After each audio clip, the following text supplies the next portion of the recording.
Seringkali kita dengar rezeki nggak akan tertukar. Tapi apa mungkin kalau kita salah langkah, rezeki itu malah menjauh dari kita?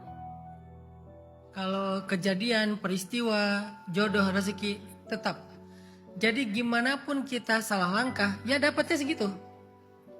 Cuman tadi keadaannya yang berubah. Karena kita salah langkah, misalnya kita melakukan sesuatu yang dosa gitu ya. Maka rezeki yang tadi kita ditetapkan itu jadi rasanya tuh bukan rasa kebaikan, tapi yang menyakitkan. Karena Allah berfirman, la in syakartum wala in kafartum, kalau kamu bersyukur kami tambahkan, aku tambahkan. Apa yang ditambahin? Value-nya.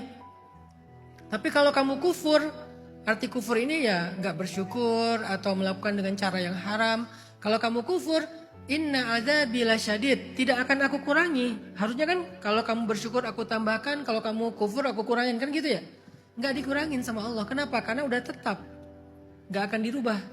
Yang terjadi apa? Kalau kamu kufur, rezeki itu rasanya menyakitkan. Inna adzabi lasyadid, sesungguhnya azabku pedih, artinya menyakitkan. Jadi masalah, jadi musibah, jadi penyakit, jadi cekcok, jadi apa. Jadi kalau kita salah langkahnya dalam konteks berbuat dosa, keadaannya berubah. Tapi kalau kita salah langkahnya dalam konteks misalnya kayak kurang hati-hati, jadi rugi, kurang ngerti, jadi bangkrut, jadi kehilangan modal, jadi apa? Apakah itu membuat rezeki kita menjauh? Enggak juga. Jadi kesalahan-kesalahan kita tadi itu bagian dari pembelajaran kita. Tapi di atas itu hakikatnya memang itu bukan rezeki kita. Jadi kalau misalnya Mbak Miranda ngerasa lagi ngerintis bisnis nih, tapi karena masih belajar, belum terlalu ngerti tentang produksi atau memilih vendor, akhirnya ketipu sama vendornya, atau hasil produksinya nggak sesuai dengan harapan, sehingga akhirnya harga jualnya jadi jatuh, malah marginnya kecil banget, atau bahkan nggak ada marginnya, jadi rugi misalnya ya. Bilang aja, emang itu bukan rezeki saya. Tapi kesalahan-kesalahan tadi, kekeliruan-kekeliruan tadi sia-sia nggak? Enggak. Karena semua itu akan memudahkan kita kepada apa yang nanti akan jadi rezeki kita di tempat yang lain. Yang kita sebut dengan belajar dari pengalaman. Gara-gara ngerti ini, kedepannya jadi lebih mudah, sampai kepada apa yang Allah tetapkan menjadi rezeki kita. Yang ini emang bukan rezeki kita, makanya kita gagal di situ. Tapi nggak sia-sia, karena Allah tidak menilai hasil, Allah hanya menilai ikhtiar hambanya. Kalau ikhtiarnya udah maksimal, walaupun salah, maka ada nilainya di mata Allah. Dan nilai itu Allah konversi menjadi kebaikan-kebaikan yang memudahkan kita kepada takdir rezeki kita. Jadi jangan berkecil hati kalau pernah gagal, kalau pernah keliru, kalau pernah kehilangan. Seolah-olah kita kayak menyalahkan diri saya sih orangnya begini, saya sih orang begini. Enggak, memang bukan rezeki kamu. Kalaupun waktu itu kamu udah benar, tetap nggak akan dapat, emang bukan rezeki kamu. Jadi bukan tentang hasilnya apa, tentang kamu udah ikhtiar belum, udah. Nggak apa-apa salah, tapi dari kesalahan itu kamu belajar. Nggak apa-apa keliru, tapi kan kamu udah habis-habisan. Ikhtiar kamu itu ada nilainya di mata Allah, dan itu akan memudahkan kamu kepada takdir. Misalnya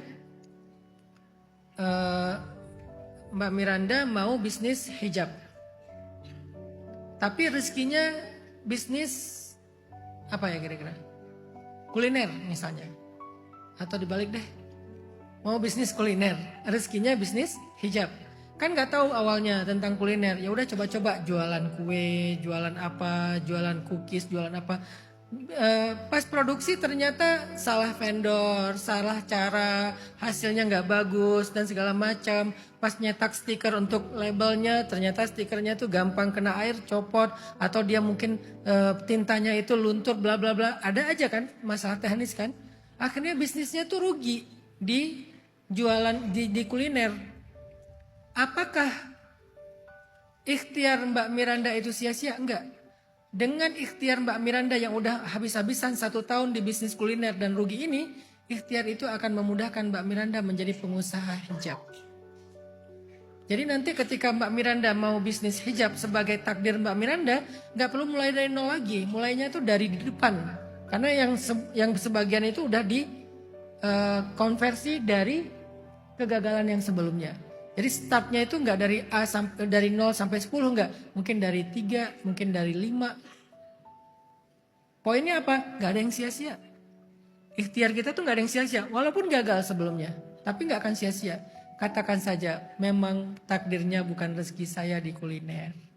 Coba lagi yang lain, oh gagal lagi, bukan rezeki saya di situ. Coba lagi yang lain, bukan gagal lagi, bukan rezeki saya di situ. Setiap kegagalan-kegagalan itu, kalau itu adalah ikhtiar terbaik kita, cuman karena emang kita masih belajar, nggak akan sia-sia, akan memudahkan kita ke jalan menuju rezeki takdir kita.